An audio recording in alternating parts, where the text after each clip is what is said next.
Más sencillo. Hola, buenas tardes. Espera si me pongo. Vamos a grabar la charla porque creemos que no que vale la pena, sino que el contenido puede ser interesante para que otras personas que lo quieran seguir lo puedan hacer. Hoy quería hacer un pequeño homenaje en principio a un amigo del Club de Recercas Históricas, como es Rafael Illa. Rafael Illa estuvo hace muchísimos años en la entidad, por desgracia falleció, pero él hizo un estudio que era muy interesante. En aquel momento no supe valorar yo, sí que supe valorar el estudio, pero no, que era el de la torre de Montjuïc, la torre de señales de Montjuïc. Publicó varios trabajos al respecto, así que sepáis que en parte cosas de las que voy a decir están sacadas de sus textos, que eso creo que es importante recordarlo. Y también quería, agradecer muchísimo a todos que hayáis venido, pero especialmente a Manuel Clemente Ochoa y a Concepción Hernández. Fueron profesores míos en el instituto. Bueno, ella no. Ella estaba por allí, no la tuve directamente como profesora, pero él sí. Y me aprobó, lo cual, los que sepáis cómo dibujo, porque daréis mucho más mérito al profesor que al alumno. Porque realmente fue todo un mérito que se atreviera a aprobarme en aquel momento mi dibujo, porque mi capacidad para dibujar siempre ha sido nula. Espero que mi capacidad para la historia sea mejor, que eso es importante. Y nada, quería eso, agradecerles especialmente a ellos que hayan venido hoy, porque me hace mucha ilusión. Y a todos también, evidentemente, a todas las personas que se habéis desplazado, sobre todo en un día como hoy, que parece que amenaza lluvia. Empezaremos ya, si os parece. Bueno, esto que aquí tenemos es un plano de Van der Vingarde. Es del año 1563 y es Barcelona, ¿de acuerdo? Es la ciudad de Barcelona. Entonces, aquí podéis ver esta curiosa torre que tiene como unas cosas que están colgando de la misma, ¿lo veis, no? Sí. Es la torre de señales de la que yo antes hablaba, que había investigado Rafael Illa en su momento. Aquí tenemos la torre de señales. Entonces aquí tenemos Barcelona, la ciudad de Barcelona que está a sus pies. Este mapa en realidad es más grande y luego lo veremos, pero aquí he querido, digamos, ampliar esta zona porque valía la pena enseñaros que estas son las atarazanas de Barcelona y estas son las Ramblas, ¿vale? No hay nadie haciendo figuras de estatua humana, con lo cual parece poco que sean las Ramblas, pero os aseguro que son las antiguas Ramblas de Barcelona. Y aquí está Barcelona. Y esta es la muralla del siglo XV. Si subís por el paralelo, cuando justo estéis en las atarazanas, veréis una muralla muy gorda. Es esta muralla. Curiosamente, al lado de esta muralla, en el Museo Marítimo, están los restos de Castelldefels del barco que se encontró en el canal de Piragüismo, que es del siglo XIV. Y me acuerdo que la dirección del museo, cuando estuve con ellos en el montaje de la barca, me dijeron, la vida ha llevado a esto. Pero está muy bien que justo este barco se hundió cuando se levantaban estas murallas. Es decir, casualmente que sepáis que vais a ver el barco del canal de Piragüismo, que es muy chulo como visita, que está justo al lado de esta muralla, por la parte interior de las atarazanas. Con lo cual, que sepáis eso, que las murallas que están por fuera y que el barco que está por dentro están relacionados, no muy directamente, pero un poco sí. Y entonces, aquí detrás, que esto es lo interesante, está el Garraf. Por ahí está Castelldefels, por aquí podéis ver alguna especie de barco que está a lo lejos, pero aquello está, Castelldefels para por allí. Entonces, como podéis ver, desde Barcelona no se veía lo que pasaba allí. Está toda la mole de Montjuïc en medio y eso era un problema enorme, porque no veía lo de arriba. Por lo tanto, hacía falta que hubiera un faro, hubiera una atalaya arriba que avisara de las cosas que iban pasando. Por si no quedaba claro, ahí estaba Castelldefels y ahí está el Garraf, ¿de acuerdo? Y ahí tenemos la torre que se ve un poco más grande y aquí tenemos algo que pone la Fersana o algo por el estilo por aquí debajo. Este es el cuadro en su totalidad, con toda la vista de Barcelona y la vista de esta zona que después será muy importante en nuestra historia. Porque posiblemente el Quijote en Barcelona entró por esta puerta. Cuando entró, ¿de acuerdo? Pero luego eso ya hablaremos de eso. Si el cielo no se nos cae sobre nuestras cabezas, como quería Abraham.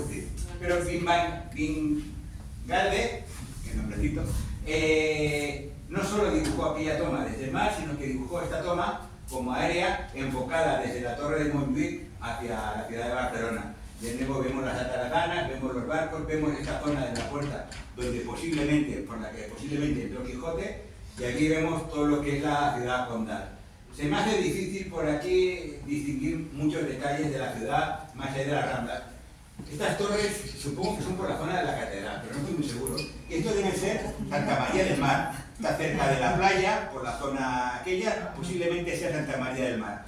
Porque la verdad es que el dibujo es muy exacto, pero estas torres no se corresponden demasiado con lo de la catedral, tal como yo me acuerdo de ella. La catedral está, perdón, ¿estaba ya como está ahora? No, No. la catedral es de ahora. La catedral de ahora es del siglo XIX, es decir, el aspecto exterior de la catedral es del siglo XIX y lo pagó Manuel Girona, sí. Lo que vale es que las torres, la verdad que en el siglo XVI y XVII no sé cómo estaba. Y de nuevo vemos aquí esta estructura curiosa de sistema de señales. Vemos cómo se ve a lo lejos, diríamos, por toda la zona del Maresma, por aquí lejos, y bueno, como antes veíamos la zona del Garraf, y aquí vemos como unos puntos que parecen de geográficos, pero aquí hay una S, aquí hay una P, una L y una M que no sé qué significan. Supongo que eso la gente más conocedora del mundo de la aeronáutica seguro que le da una explicación. Pone Montjovi, que es el nombre de Montjuïc, ¿de acuerdo? Entonces se creía que venía de monte de Júpiter, de alguna manera, ¿eh? Es una de las teorías que hay para el nacimiento de la palabra Montjuïc, y aquí lo coge Van der Vingarde. Continuamos con nuestro recorrido, y aquí tenemos nada, aquí tenemos lo que sería esto, nada, una pequeña vista que me hacía gracia que se viera de las atarazanas cómo fueron construidas. Solo llegará hasta un momento dado, porque no es una figura central en nuestra historia, pero me hacía gracia que se viera cómo estaba en las afueras de la ciudad, las atarazanas, es decir, es un edificio que está en las afueras de la ciudad. Barcelona queda aquí, pero esto estaba afuera. Son reales, las paga el rey. Es aquí donde se construyen todos los barcos de la flota catalana, aragonesa y después española, cuando llegan los reyes de España, y bueno, por aquí, desde esta posición, salían los barcos hasta el mar. Como podéis ver, la playa estaba justo al lado, no estaba el actual edificio de aduanas, que lo hubiera dificultado notablemente, sino que ahora estaba el mar directo, y entonces los barcos se estiraban por allí y se ponían en la playa sobre la arena, ¿de acuerdo? Atravesando la arena. Aquí podéis ver, bueno, cómo va creciendo en lo que es la muralla del siglo XIV y algún detalle más. Pero el resto tiene poco interés. Aquí tenemos, otra vez, tenemos esto aquí en el medio, esta torre con señales. Este es un mapa de Nicolau de Credenza, del año 1571, y de alguna forma nos muestra lo que es el Baix Llobregat. Aquí podemos ver la ermita de San Salvador, que esto está en Campiñas, para los que no lo sepáis.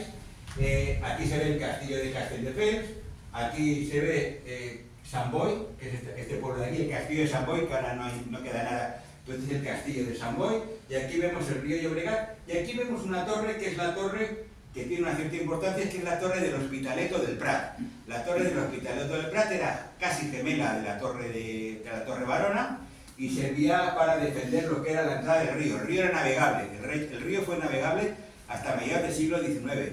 Recordar que en el siglo XIX hubo barcos franceses que intentaron para subir hacia arriba. Los de Sant Boi, como vieron eso, vinieron a Castelldefels a pedirnos cañones. No teníamos cañones, pero no teníamos pólvora ni balas, con lo cual, bueno, era todo un desastre. Pero en todo caso, esta es la historia que pasó entonces. Siguiendo con nuestro recorrido, aquí nos hemos acercado un poco más a Barcelona en base a aquello, porque aquí hay una cosa curiosa que es esto. No sé si sabéis, en Barcelona hay una calle en Sants que es de la Creu Coberta, de la Cruz Cubierta. Sí. Pues esta era la Cruz Cubierta de Sants, ¿de acuerdo? Era una cruz parecida a esta, era una cruz de término que estaba cubierta. Entonces, claro, uno piensa, lógico, Creu Coberta, cruz cubierta. Pues viene de eso, porque realmente era una cruz que estaba cubierta. Entonces aquí está Montjuïc, y esto la verdad no sé qué es, pero me suena algo terrible, pero tengo que investigarlo un poco más. Al fondo se ve Barcelona. Que sepáis que la torre de Montjuïc es antigua, es decir, hay datos, se llamaba Torre del Farell, hay datos de ella ya desde el año 1073, creo recordar, y entonces era como una atalaya, Farell, supongo que serviría como faro, pero se supone que ya tendría algún tipo de señales, porque es verdad que desde Barcelona no se veía demasiado bien lo que pasaba en el Baix Llobregat y como punto de avisos a Barcelona era muy útil. Aquí en este mapa del año 1449 vemos que en el siglo XV a mediados ya estaba el sistema de señales y que posiblemente, como podéis ver aquí está la ampliación, el sistema es mucho más antiguo. De hecho, el sistema continuó hasta el siglo pasado, hasta hace 2 siglos, cuando se inventa el telégrafo eléctrico y entonces ya todo el sistema de señales ya no tiene sentido. Mandan un mensaje telegráfico y ya no sirve. De hecho, este era un sistema de señales óptico que se llamaba. El de este momento era el sistema evolucionado ya del siglo XVIII, que era un sistema que comunicaba Barcelona con Madrid. Es decir, había una serie de sistemas similares que podía permitir enviar mensajes ópticos cambiando las señales desde Barcelona a Madrid y a otros puntos de la península gracias al mismo. Ahora en la torre de Montjuïc se conserva esto, pero la verdad es que nadie sabe lo que es decir, nadie en el entorno de Montjuïc sabe bien lo que es, y la verdad que es muy chulo porque nos recuerda un tiempo en el que no había móviles, no había juegos para móviles tampoco, pero la gente se podía comunicar, bueno, exprimiéndose un poco la cabeza mediante este sistema óptico de señalización. Bueno, aquí lo que tenemos es más o menos lo que veíamos en aquel mapa inicial, simplemente es aprovechándonos un poco del Google. La imagen está, diríamos, un poco ampliada a lo largo para que se vea con más detalle. Ampliada a lo ancho para que se vea la zona. Pero desde Barcelona, desde los 200 metros más o menos que mide Montjuïc, se puede ver 20 kilómetros lejos hasta la Torre de Montgat. La Torre de Montgat, es decir, desde allí ya había un punto que servía para señalizar cosas. Y desde aquí, desde la Torre de Montjuïc, como podemos ver, que también está ampliado a lo largo, que se ve Montjuïc muy grande y el Garraf también se ve excesivamente grande, lo que servía era para avisar a Barcelona mediante las torres de señales de lo que estaba sucediendo por aquí. ¿De acuerdo? Tenía un interés y pensar que más allá de aquí no se podía ver en ningún caso porque estaba el Garraf. Era muy importante para los de Barcelona y para todo el mundo que en Castelldefels, que estamos en la frontera con el Garraf, hubiera un espacio que pudiera señalizar si llegaban piratas. Había en ese momento, estamos hablando del siglo XVI, a mediados del siglo XVI, porque antes estaba la expansión del Imperio Otomano. El Imperio Otomano por tierra, desde 1453, que había tomado Bizancio, había seguido creciendo. En 1529 asedia la ciudad de Viena, que es una cosa que la gente no suele recordar. En 1686 volverá a asediar Viena, a la gente se le mete una idea y continúa con ella hasta que la consigue o le invitan a que deje de conseguirla. Y en este caso concreto fueron los Habsburgo, que fueron todos los reyes que estaban por la zona de Alemania y los que estaban en España, que se conocen como Austrias, los que trataron de salvar Viena para que los turcos no entraran en 1529. ¿De acuerdo? Pero por el mar pasaba lo mismo. El mar, ellos estaban, diríamos, constantemente enviando flotas. Los hermanos Barbarroja, por ejemplo, eran unos piratas que eran almirantes de la flota turca y eran 2 hermanos nacidos en la isla de Lesbos.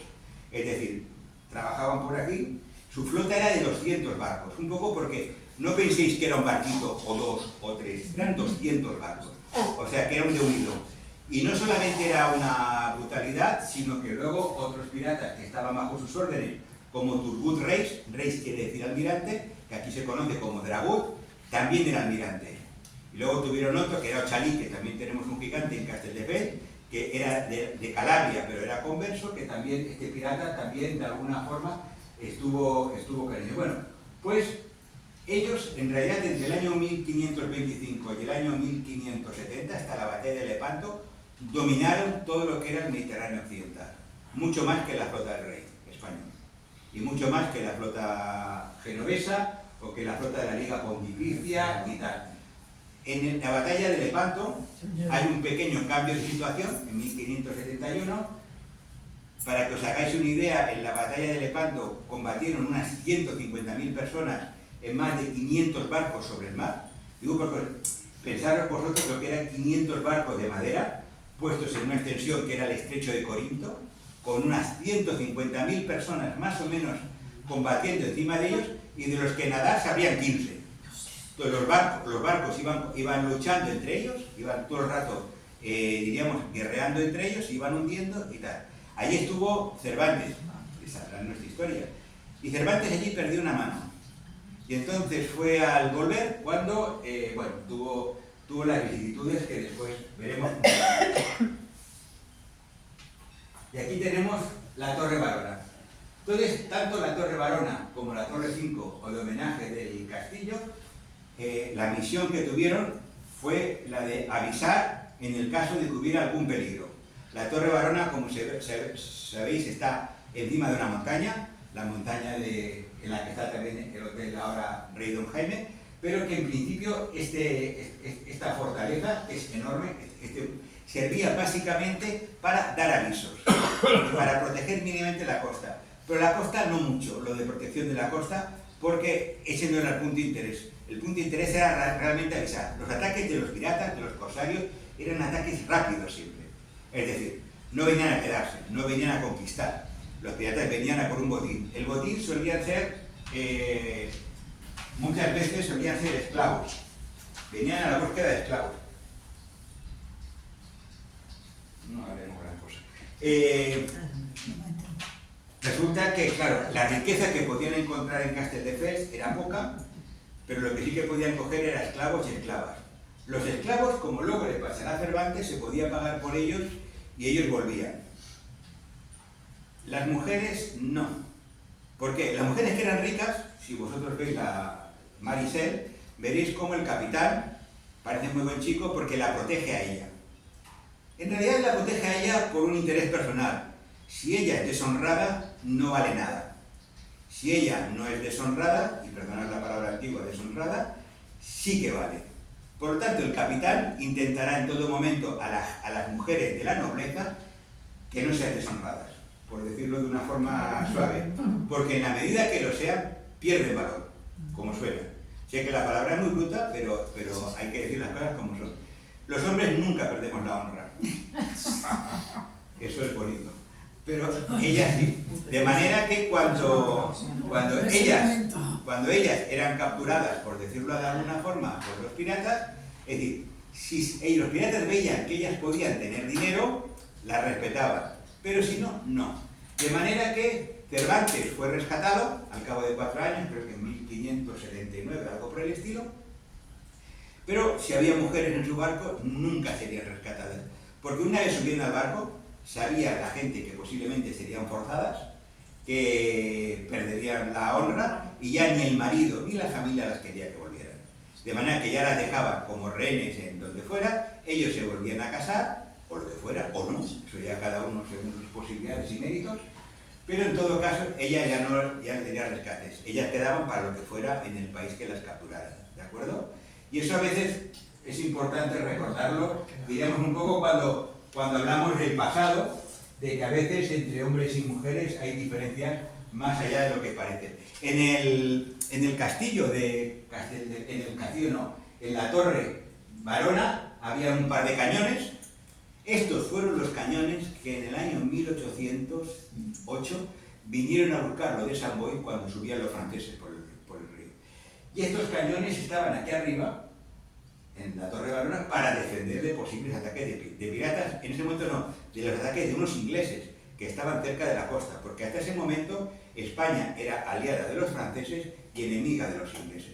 Entonces tenían los dos cañones apuntando, tenían los dos cañones, no te preocupes, apuntando voy a explicarte una historia y tú vas sacando cosas. Iban los dos cañones, estaban apuntando al barco inglés, para ver qué pasaba. Entonces los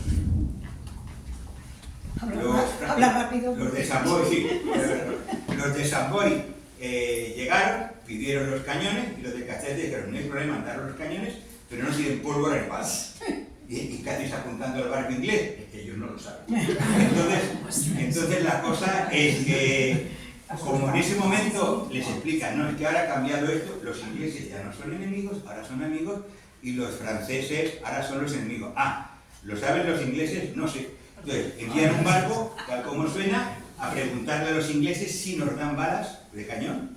Esto lo recoge, ¿cómo se llama? Capmany, lo recoge en una magnífica historia, lo recoge Capmany, que también es un amigo. El caso es que lo recoge Capmany, y entonces fue un tío en barquita a preguntar a los ingleses, tú calcula, uno de aquí del Baix Llobregat a un inglés, ¿qué cantidad de idiomas habría? Si ahora ya los chiquitos cuestan pillar gente que hable bien en inglés, tú calcula hace 200 años.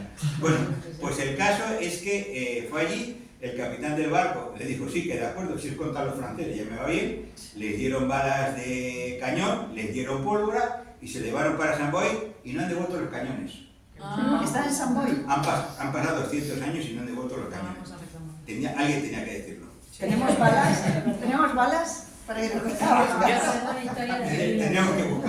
Tendríamos que buscar con qué material. Aquí os he puesto esta figura porque me hacía gracia que la vierais. Como, es decir, porque una de las cosas que cuando luego os enseñaré un gráfico de por dentro de la Torre Barona, cuando lo vi por dentro, yo no me he atrevido a subir a Torre Barona por vértigo, Digo, es un camino muy estrecho y tengo mucho miedo. Bueno, amigos que han subido me dijeron que era muy difícil. ¿Cómo podíamos subir cañones tan grandes allá arriba? Bueno, se hacía con un sistema de doble polea y no había almenas. Claro, y no había almenas además porque si había almenas el cañón hubiera destruido las almenas, no tenía mucho sentido. De manera que había una especie de almenado bajo para que el cañón en un tiro curvo pudiera dar, diríamos, a los barcos enemigos. Pero tiene su gracia el sistema que se ve para quitar las... Espera, que como se ha ido la luz igual se ha quedado todo tonto. No. A ver. No cambia. Un momento, un segundo.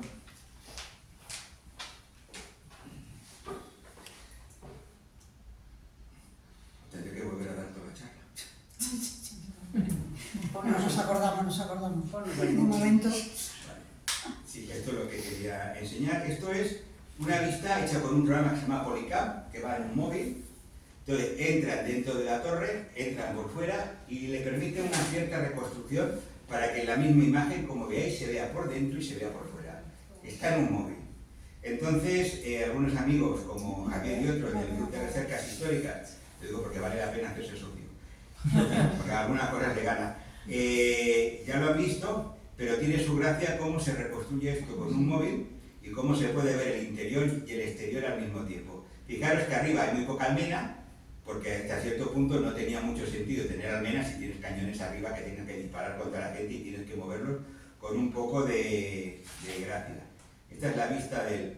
No, ya me había cansado la vista. Y aquí tenemos lo que sería una vista que el don Ramón Morero, que sí que se atrevía a subir aquí arriba, me hizo el favor de tomarme desde la cima de la Torre Barona, donde se ve el castillo de Castelldefels y se ve allá a lo lejos, se ve el castillo de Montjuïc. Esto con un teleobjetivo se ve más o menos desde allí el castillo de Castelldefels. ¿Por qué importa eso? Bueno, porque también se veía desde aquí, lo que pasa que aquí, estaría por aquí, también se vería la Torre del Prat.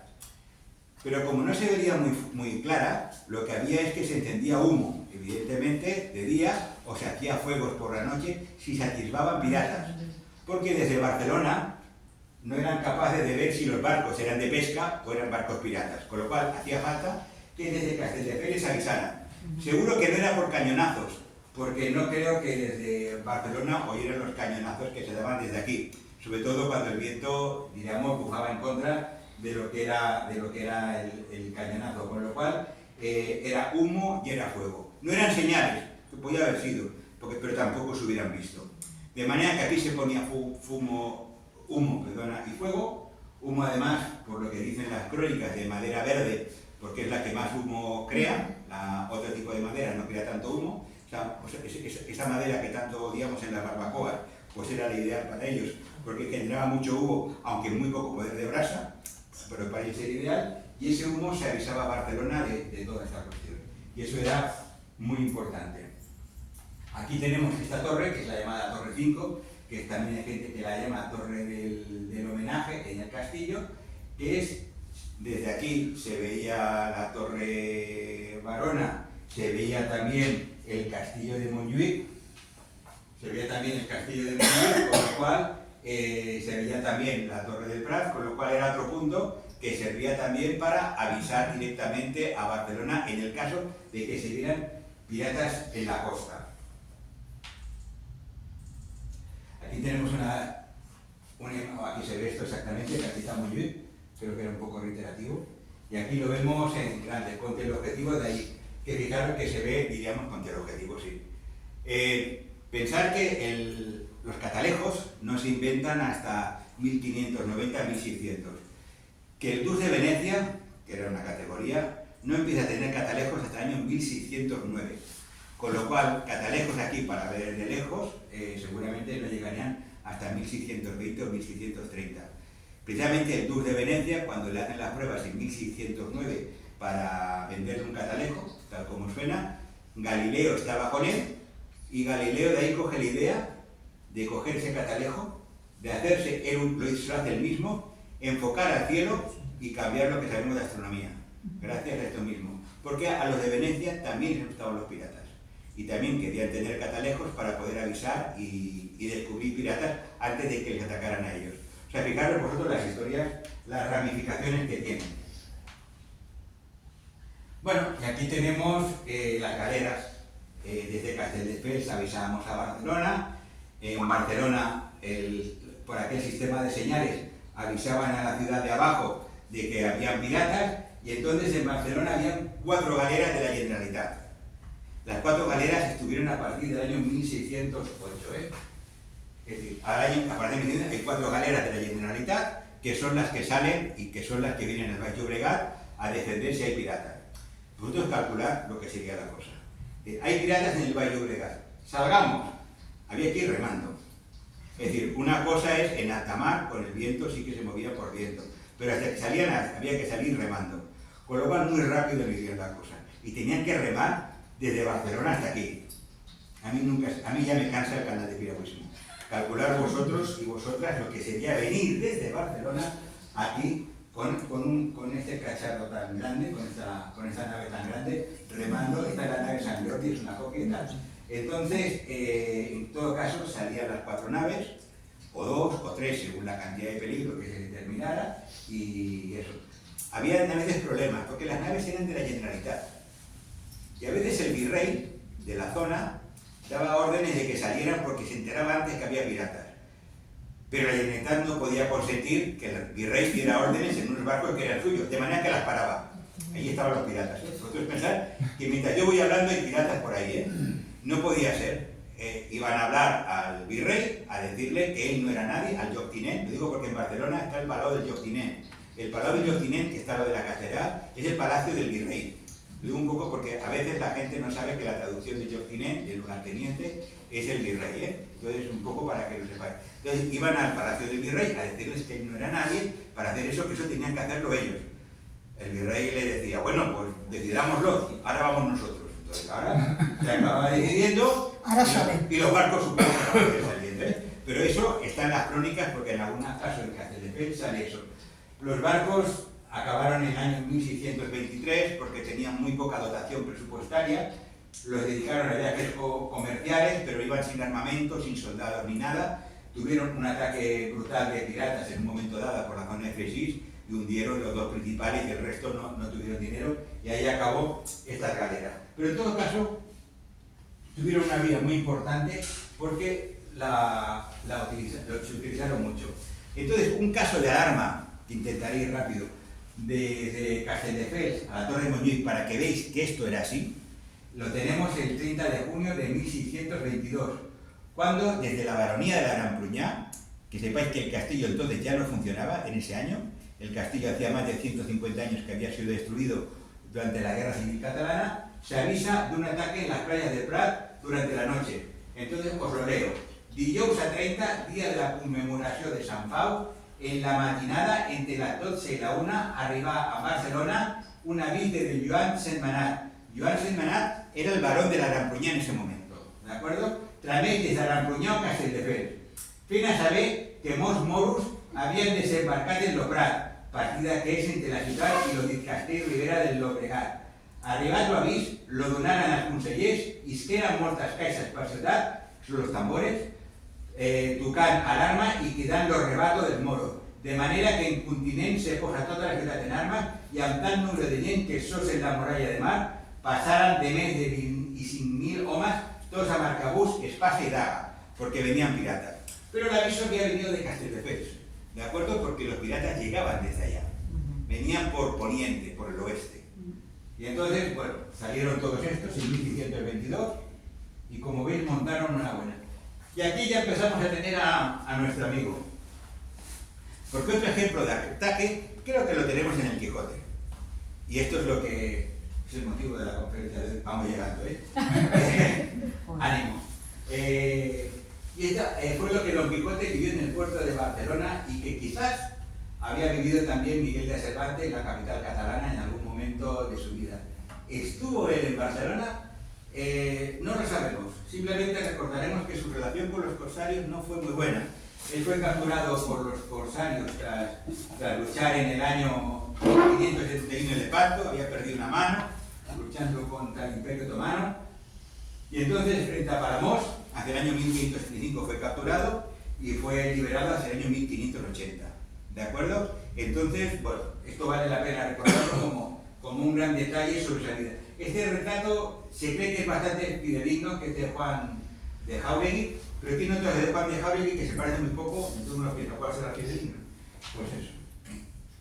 Entonces, lo que, siguiendo, para Martín de Riquer supone que si estuvo en Barcelona, debió vivir donde la tradición señala, que es un sitio muy chulo para ir a verlo.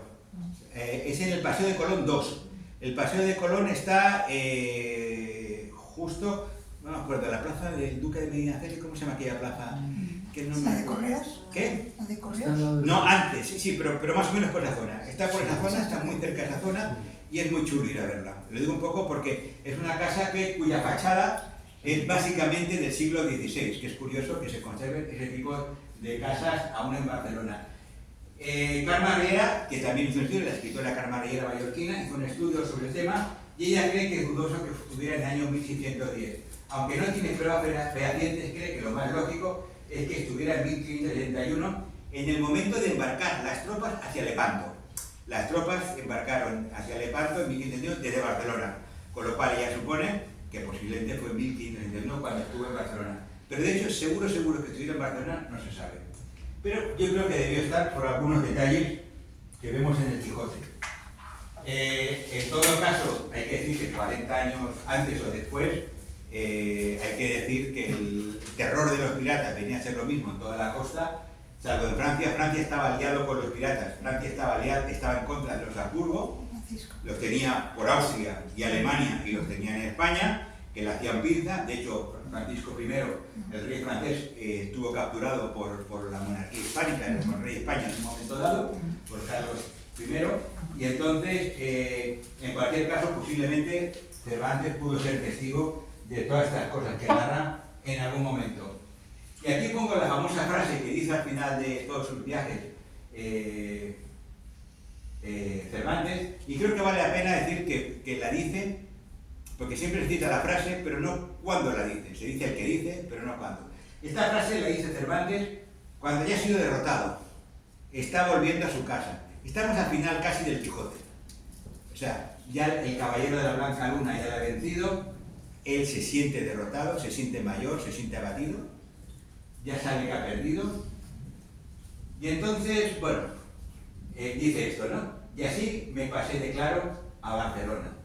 Archivo de la cortesía, albergue de los extranjeros, aquí está en original, que si no, hospital de los pobres, patria de los valientes, venganza de los ofendidos y correspondencia grata de firmes amistades, y en sitio y en belleza única. Y aunque los sucesos que en ella me han sucedido no son de mucho gusto, sino de mucha pesadumbre, lo llevo sin ella, solo por haberla visto. Es decir, él fue aquí derrotado y fue donde ya vuelve a La Mancha con ese sentimiento que le llevará a la muerte posteriormente. Perdona por el spoiler, pero vale la pena leerlo. Y entonces aquí tenemos a a Cervantes con esto. Mira. ¿Y dónde está la calle? Sí, era al lado de Correos. Aquí tenemos el mapa de Barcelona, el Paseo Colón. La plaza del VM En Medina. Sí. Entonces aquí tenemos, perdona, la plaza de Duque está aquí. O sea, Sí, está más para allá. Es la de Correos, sí. Aquí tenemos el Paseo de Colón número 2, esta es la finca. Ahí tenemos, lo he puesto esta vista porque se veía Castelldefels, que esto siempre mola. Y aquí lo tenemos aún un poquito mejor indicado cada uno de los puntos porque creo que vale la pena el verlo.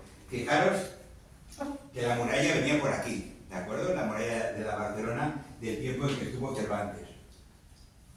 Aquí tenemos la casa, por si os había quedado algún tipo de duda. Y aquí la tenemos de frente. Han puesto este supermercado aquí que se ve más que la casa. Porque aquí estaba apagado, pero está iluminado habitualmente. Pero bueno, este es el edificio. Ha sido algo reformado en 1945. Tiene un poco de gracia que todas las ventanas son diferentes entre ellas, la forma de estar hechas. Y se dice que Narcís Monturiol aquí hizo el ictineo. Aquí diseñó el ictineo como el detalle. Y es curioso que es una casa que pasa completamente inadvertida. Hay una placa pequeñita abajo. Y si es el sitio donde vivió Cervantes, uno cree que debería estar mucho más señalizado.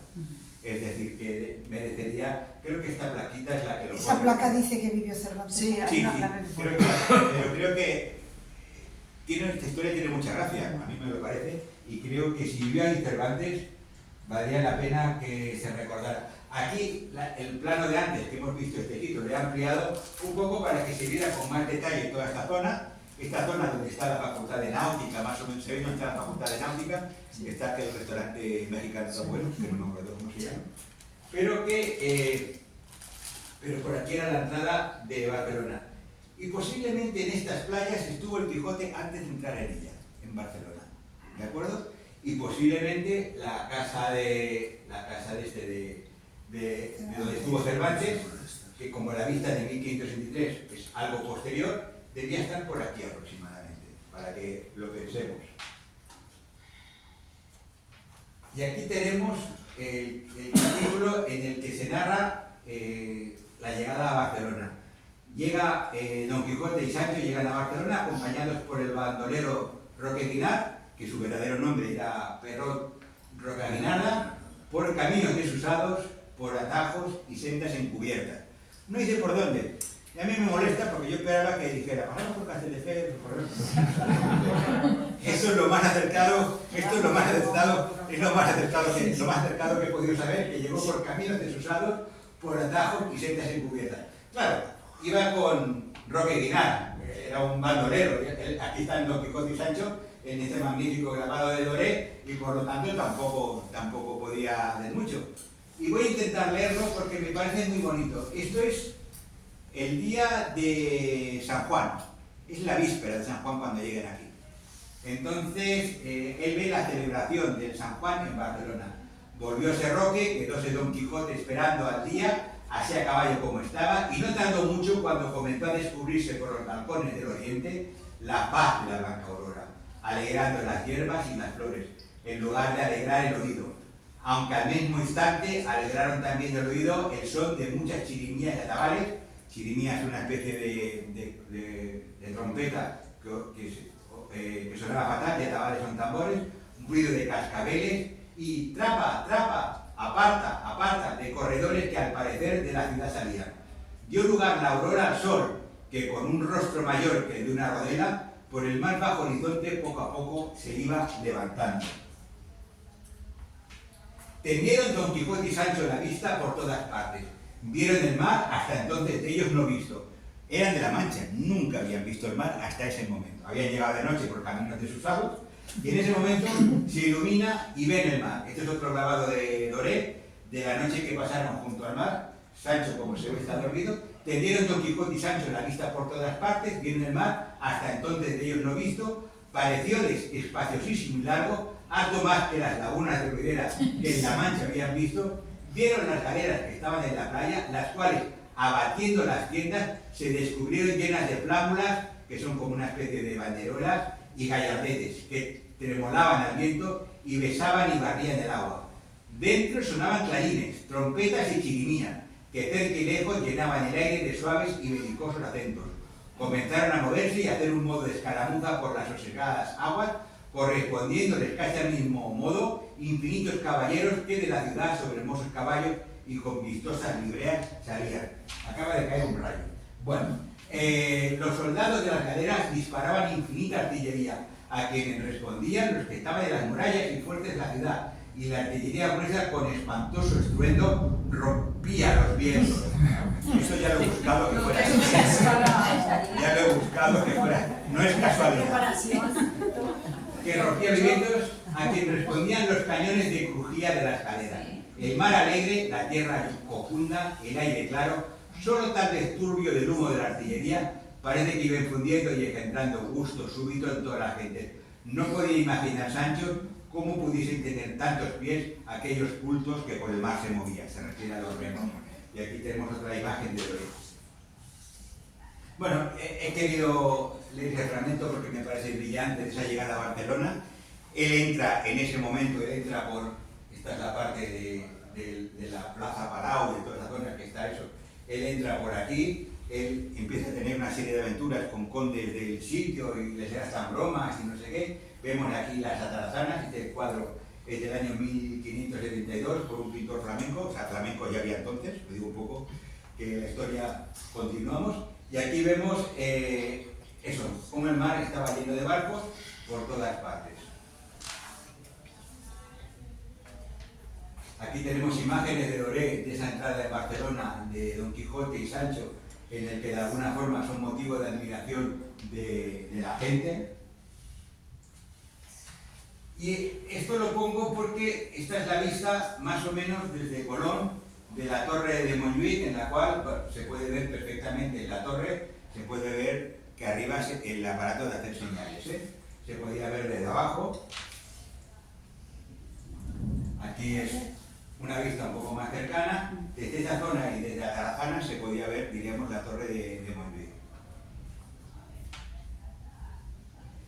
Y aquí viene un poco cuando ya llegamos al capítulo que se en el capítulo 63 del Quijote se habla precisamente de las 4 galeras de la Generalitat, porque ellos van a verlas, porque es una cosa muy chula. Las galeras eran enormes, prácticamente, tenían muchísimos, tenéis que ir a ver al Museo Marítimo lo que es la galera real de Don Juan de Austria, la reproducción que hay ahora, y fueron a verla. Ahí le gastan una broma a Sancho, lo llevan en los mozos lo llevan en brazos por aquella zona, ya no le gusta, pero bueno, en esta última peripecia del caballero de su viaje a Barcelona y sobre lo que le sucede, se mezcla en especial en Barcelona lo que es la ficción y la vida real de su tiempo, y eso es importante decirlo. Es decir, en Barcelona no es el mismo Quijote que hemos visto hasta ese momento. Él ya no siempre es el protagonista de la novela, él no siempre es el centro. La historia pasa, diríamos, junto a él, él la puede provocar en algún momento, sí que cuando combate con el caballero de la Blanca Luna, sí que él es el protagonista, pero hay muchos momentos en que él deja de ser protagonista. La historia es muy realista. De hecho, se puede llegar a saber que la historia debió pasar en el día de San Juan de 1610, porque si estaban las 4 galeras, y sabemos que las galeras acaban de hacerse en diciembre de 1608, y se destruyen en 1623, y sabemos que Roque Peraguinarda, el bandolero, en 1611 se arrepintió, pidió perdón y fue indultado y dejó de ser bandolero. Esto debió pasar entre 1609 y 1610, y posiblemente por detalles menores se puede saber que la historia pasó en San Juan. Y entonces, en la novela, en un momento dado, Don Quijote escucha a un marinero gritar: señal hace Montjuïc de que hay bajel de remos en la costa por la banda de poniente. Y uno piensa, dice señal, no dice fuego, ni dice humo, ni dice cañonazo. Seguramente es nuestra torre de señales, es lo que yo pienso, Está, diríamos, hablando de la torre esa, que en general esto no suele salir en los libros sobre el Quijote, porque generalmente los filólogos esa parte seguramente no la suelen conocer, aunque Martín Requer creo que lo debe saber todo. El caso es que hay un bajel de remos en la costa por la banda de poniente. Por la banda de poniente es la banda del oeste, la del Baix Llobregat. Esto es importante. A lo que su general contestó: ¡Ea, hijos! No se nos vaya. Algún bergantín de corsario de Argel debe de ser este que la atalaya nos señala. Y bueno, y aquí comienza una nueva aventura, con una pequeña batalla naval en la que hubo hasta muertos, y en la que en todo caso el Quijote sube del barco, pero el Quijote no hace nada. Simplemente es un testigo de lo que está pasando. ¿Qué sensación tengo yo? Bueno, que Cervantes en este momento recuerda lo que él ha vivido en tantos momentos, se da cuenta que el Quijote, aquí en sí mismo, un tío de la Mancha, tenía poca cosa que hacer en este contexto, y bueno, narra un poco cómo tuvo que ser, diríamos, la caza de este barco que estaba aislado. Llegáronse luego las otras 3 galeras, habla de 3, no habla de 4, a la capitana a saber lo que se les ordenaba, mandó el general que las 2 salieran a la mar, y él con la otra iría tierra a tierra, o sea, iría muy cerca para que así el bajel no se les escaparía. Apretó la chusma a los remos, la chusma eran los galeotes, los que iban, diríamos, remando. Los galeotes, que sepáis, iban atados con argollas al barco, de manera que si el barco se hundían ellos con el barco. Calcular vosotros, el 50% de los 150.000 que lucharon en Lepanto eran chusma, iban ligados. Los que perdieron, que eran cristianos, o sea, digo un poco para que sepáis, los barcos turcos que perdieron, los remeros eran cristianos que se hundieron con el barco. Y así era la cosa. Apretó la chusma a los remos, impidiendo las galeras con tanto furia que parecía que volaban. Las que salieron a la mar a obra de 2 millas descubrieron un bajel que con la vista le marcaron por de hasta 14 o 15 bancos. Y así es la verdad, el cual bajel, cuando descubrió la galera, se puso en caza, se puso a correr, con intención y esperanza de escaparse por su ligereza. Pero avínole mal, porque la galera capitana era de los más ligeros bajeles que en el mar navegaban, y así le fue entrando, que claramente los del bergantín conocieron que no podían escaparse. Y así el Arraez, el capitán, quisiera que dejaran los remos y se entregaran por no irritar a enojo al capitán que nuestras galeras regía. He puesto esto de la batalla de Lepanto porque me parecía épico, con este señor saltando del barco y toda esta escena, que me parece, pero que no es exactamente lo que se vio aquí.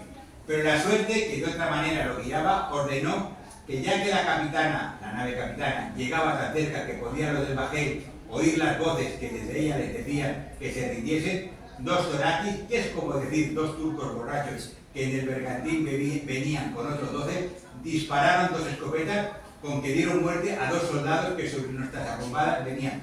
Las arrumbadas en las galeras, que era la parte frontal del barco, que estaban a cada lado. Viendo lo cual, juró el general de no dejar con vida a todos cuantos en el bajel tomasen, y llegando a embestir con toda furia, se le escapó por debajo de la palamenta. La palamenta era la parte central del barco, de las galeras. Pasó la galera delante un buen trecho, los del bajel se vieron perdidos, hicieron vela en tanto que la galera volvía, y de nuevo a vela y a remo se pusieron en caza, intentaron huir, pero no les aprovechó su diligencia tanto como el extrañoso atrevimiento, porque alcanzándoles la capitana, a poco más de media milla, les echó la palamenta encima y los cogió vivos a todos.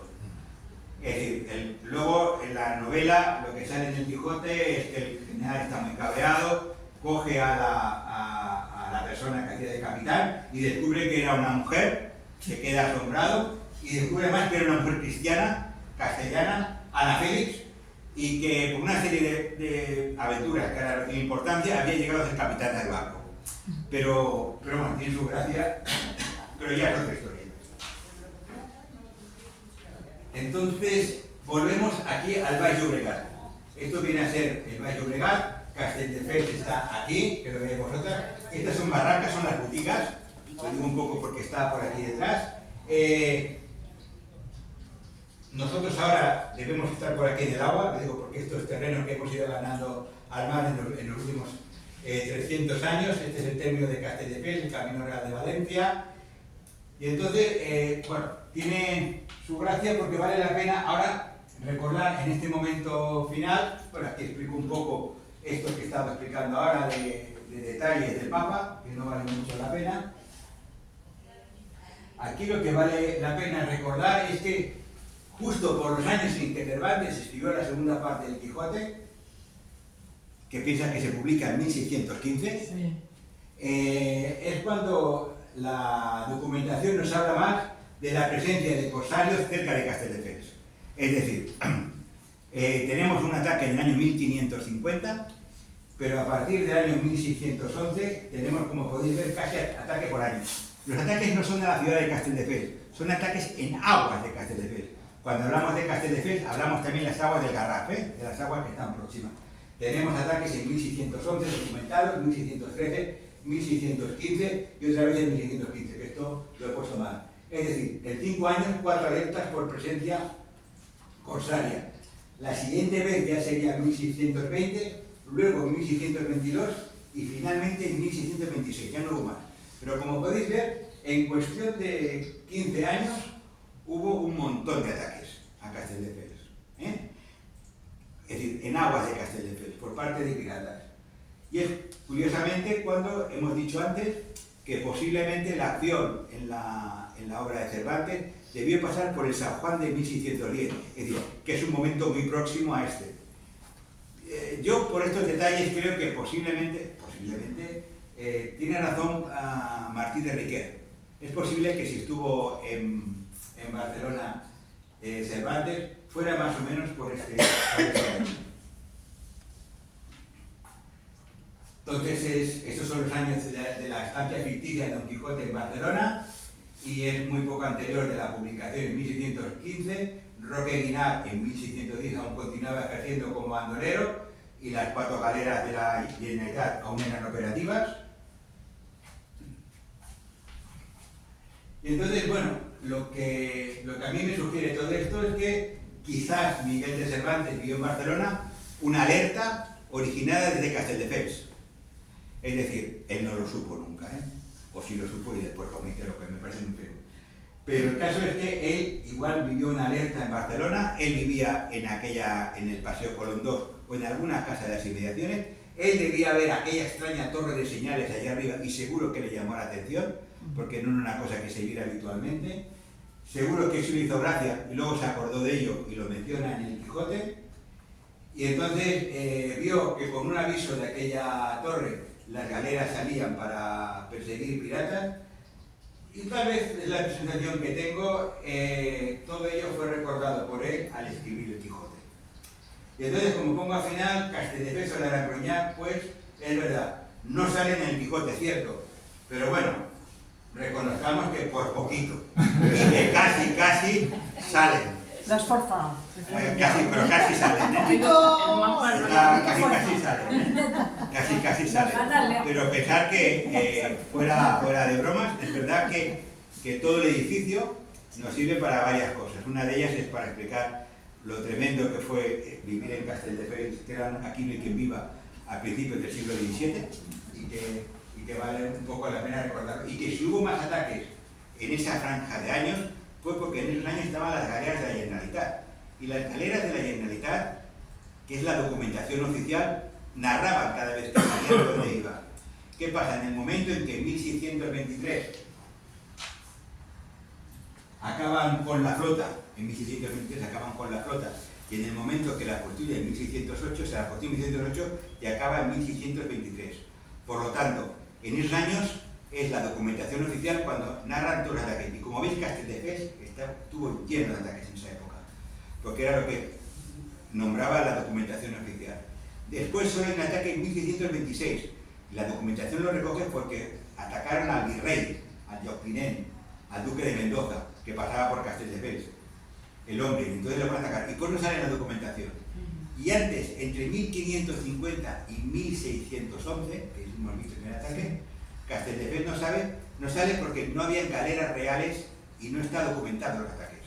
Entonces es chulo pensar que las torres que se construyen en Castelldefels, esa decena de torres que se van construyendo en Castelldefels entre el año 1559 y el año 1583 aproximadamente, se construyen porque debía ser constante esos ataques allá. Lo que pasa es que no están documentados. No lo sabía, pero la presencia de piratas en la costa, de corsarios, debía ser completa. Y bueno, me ha servido esta historia, esta broma con el Quijote, que ya digo, yo estoy convencido de que quien avisó a las dos señales posiblemente fue Castelldefels, porque no cabe otra explicación. Nos sirve un poco para explicar lo que fue Castelldefels del siglo XVI y ese miedo que tuvo la gente a los piratas. Y esto es todo.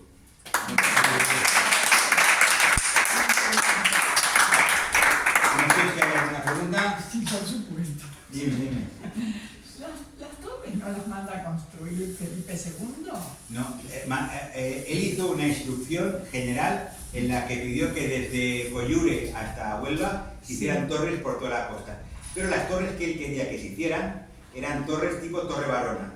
Eran torres que servían, diríamos, de alguna forma en una posición estratégica con finalidades estratégicas. Las torres de las ciudades se las construía cada vecino, de alguna forma. Todo se ha dicho. Como el rey no tenía financiación, como ahora, quien pagaba la Torre Barona tampoco fue el barón de Arancuña, la pagaron los vecinos, porque eran quienes sacaron el dinero. Pero los vecinos, todo lo que fuera a salvar la vida ya les venía. Con lo cual los vecinos de Castelldefels pagaron la Torre Barona, una Torre Barona por el barón, no por los vecinos. Pagaron la reconstrucción del castillo de Castelldefels, que era del barón, también lo pagaron ellos, y pagaron cada uno su torre. Con lo cual, bueno, es decir, que era gente que debía tener unos aciertos posibles. ¿Sí? Pero además no podían guardar las cosechas, ¿no se usaban como silos? Yo había leído algo así. Las torres utilizaban, la parte de abajo de las torres Sí. servía como almacén, pero era pequeño. Como silo tenían silos más grandes, ¿eh? O sea, la torre, o sea, la parte de abajo de la torre era la mitad que este espacio en general, con lo cual no cabe mucha cosa dentro de las torres. Y no servían de refugio a la población tampoco. Sí, a partir eso del sí. primer piso hacia arriba sí que servían de refugio a la población. Entonces, hay una manera de subir a ellas, que había un paso elevadito entre las masías y las torres, que permitía que la gente pasara y tal. Ese paso elevadizo entre las masías y las torres, que se ve siempre a nivel de primer piso, posteriormente se puso en piedra porque ya no hacía falta que fuera de madera. Si vais al actual Espai Lloba, la Masía, el antiguo Casal de Cultura, y veis la torre de defensa, Sí. y miráis por debajo, veréis que por debajo del paso elevado que hay de la Masía a la torre, por debajo hay una pasarela de madera. Cuando hicieron el paso, los muy vagos, en vez de tirar la pasarela de madera, la dejaron abajo para que ayudara a sustentar, diríamos, pero no tiene ninguna finalidad. Está puesta por debajo porque supongo que es una reliquia de lo que había antes. Y si os fijáis en la fachada de la antigua Casa de la Cultura, está lleno de saeteras para disparar flechas y defenderse desde la casa. Ya no para disparar flechas, porque entonces ya se utilizaban armas de fuego. Y es muy bonito el ver eso. ¿Alguna cuestión más? Pues si no, antes de que caiga el cielo. ¿De qué siglo es los piratas Dragut y Oxali?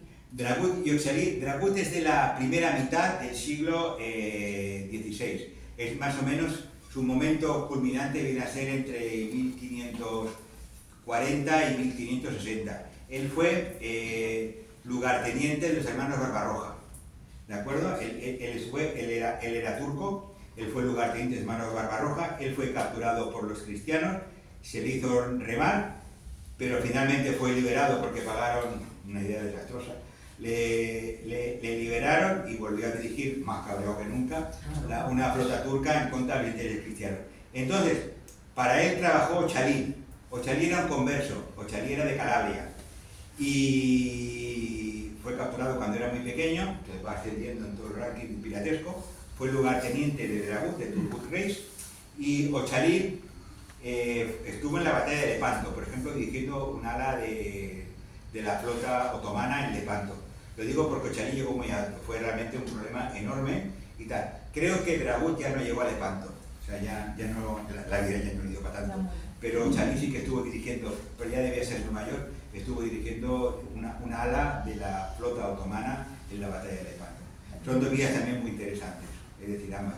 Entonces, a veces, os comento así sin entrar en mayores, hay gente que ha comentado que tener dos gigantes en Castelldefels dedicados a Dragut y a Ochalí, gente que tuvo un comportamiento, como muchos de aquí, con otros, verdaderamente salvaje con las personas detenidas, que es un poco banalizar lo que era la brutalidad de lo que pasó entonces. Pero bueno, han pasado 500 años y es posible que no sea tan grave. Pero sí que realmente lo que hicieron, hay una cosa que es desastrosa, que es ver el ataque de un lugarteniente que se llama Barbarroja en Palamos en el año 1543. Hay un ataque brutal a Palamos y la salvajada que hicieron, diríamos, a los pobres aldeanos, los de Barbarroja, fueron brutales. Es decir, que hay que decir que también gente de aquí, porque hay que decirlo, cometía brutalidades. Pero eso no exime que ellos las cometieron, o sea, empalar, por ejemplo, a gente por empalarla. Y eso era brutal y lo hicieron, diríamos, a mucha gente del pueblo de Palamos solo por haberse defendido. Y eso, entonces, a veces hay gente que me ha hecho la reflexión que si dentro de 500 años tendremos figuras de Hitler también colocados como gigantes o cabezudos en los pueblos. Porque para la gente de aquella época, ver estos como juguetes divertidos hubiera sido sorprendente. No tiene mayor valor, ¿eh? Ahora estamos jugando a otra cosa y no hay que darle tantas vueltas. Pero sí que ha habido gente que me ha hecho esa reflexión, que es muy curioso, porque realmente la gente, bueno, para hacer las torres de defensa, para hacer la torre Barona, para pagar el castillo, eso debió ser verdadero pavor lo que sentían por lo que podían llegar a hacerles los piratas o los corsarios que llegaban a sus puertos. Digo porque ahora tenemos mucho miedo a muchas cosas, pero no hacemos todo eso. Y entonces lo hacían porque vivían realmente aterrorizados. ¿Alguna cuestión más? ¿No? Pues eso. Muchas gracias. Muchas gracias.